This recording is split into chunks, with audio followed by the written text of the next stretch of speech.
So EuroShop 23 is really a great show. It has started really well. We have exhibitors from 55 nations, and last time we had visitors from 142 nations. So you see, it's literally the whole world, retail world, which is coming to see the show. In the retail technology halls, we have around 600 exhibitors who present the latest trends and innovations from the retail tech dimension. The main topics are robotics, mobile payment, seamless stores, customer centricity, and well, we want to take the momentum from EuroShop and take it over to EuroSys, which takes place in 2024 in February. It was a very strange time to be at EuroShop last time because it was just before COVID struck, and it was possibly the last event that a lot of us went to. It feels good. I think what always amazes you, because it's 3 years apart, is just how enormous it is, how enormous some of the stands are.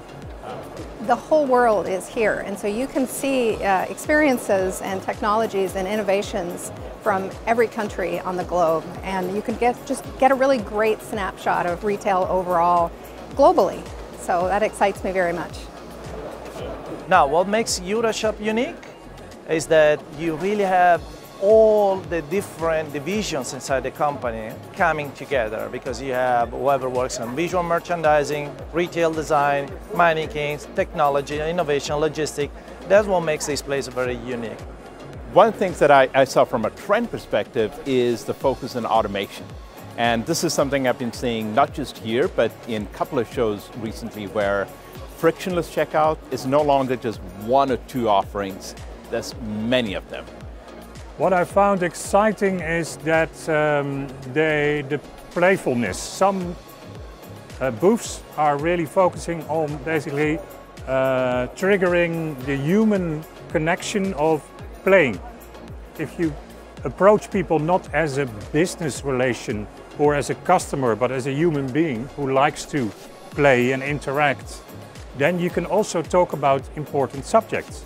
I think the challenge is still to build this personalization and experience on scale. It works in smaller environments or maybe in a country, but if you then want to roll it out internationally, that's still a challenge. Fantastic to be back at EuroShop. Great to be able to be seeing all of the latest innovations, and definitely this year is about sustainability.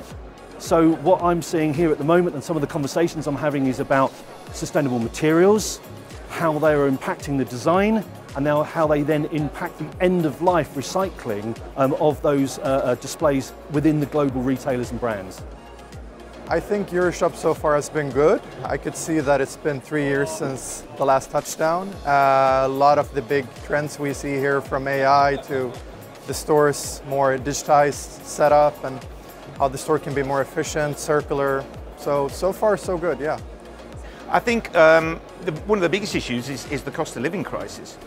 You know, we were very worried about retail during COVID, but all COVID did was close one of the channels. We could still shop and people were still working. When we're now having the cost of living crisis, huge increases in energy, a lot of people are faced with, do I feed my kids, do I heat my house, or do I buy a new pair of jeans? The jeans are going to come a very distant third in those priorities. Consumers have got used to a much more frictionless and seamless experience from shopping online. And in particular, we were all, went through the pandemic, we all were forced to shop online. We sort of have a set of expectations. And now that we're going back into physical retail, we kind of want that seamless, frictionless experience, in sort of physical retail, similar to online. So the world in retail is changing. Retailers are facing increased problems, especially with the hard economy, inflation going up. Consumers are struggling, and this reflects into retailers who are suffering problems of higher shrink in their stores and in their supply chains. So if you want people to keep coming physically, visiting your store and purchasing your stores, you have to offer them something different. So that's really the challenges our customers are facing, and that's what we try to solve. Some of the trends we're seeing in 2023, we're definitely seeing a big trend in retail media. Here at EuroShop, we've seen a lot of examples of that. The second trend we're seeing is really an increase in sustainability. And then the third thing we're seeing, I think, is new sales channels, so things like live streaming, metaverse, quick commerce, new ways to sell products to consumers and engage them in new kind of digital and offline ways. The digital transformation in all walks of retail is definitely something that is on trend.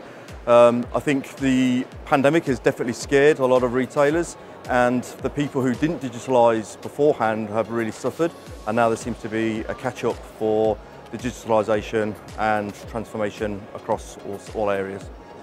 Our advice would be to start with the data. Identify the problem that exists within your stores first, and then find the right technology partner that meets those needs. And then, more crucially, put the consumer at the middle of everything that you do, be it the implementation, the design of the technology, or how you deploy it and use your staff within the stores. The customer has to come first. So my advice to someone coming to the next EuroShop is definitely come. Everybody's got high energy. It really has been such a great connection, such a great way to network, and some amazing new technology coming through.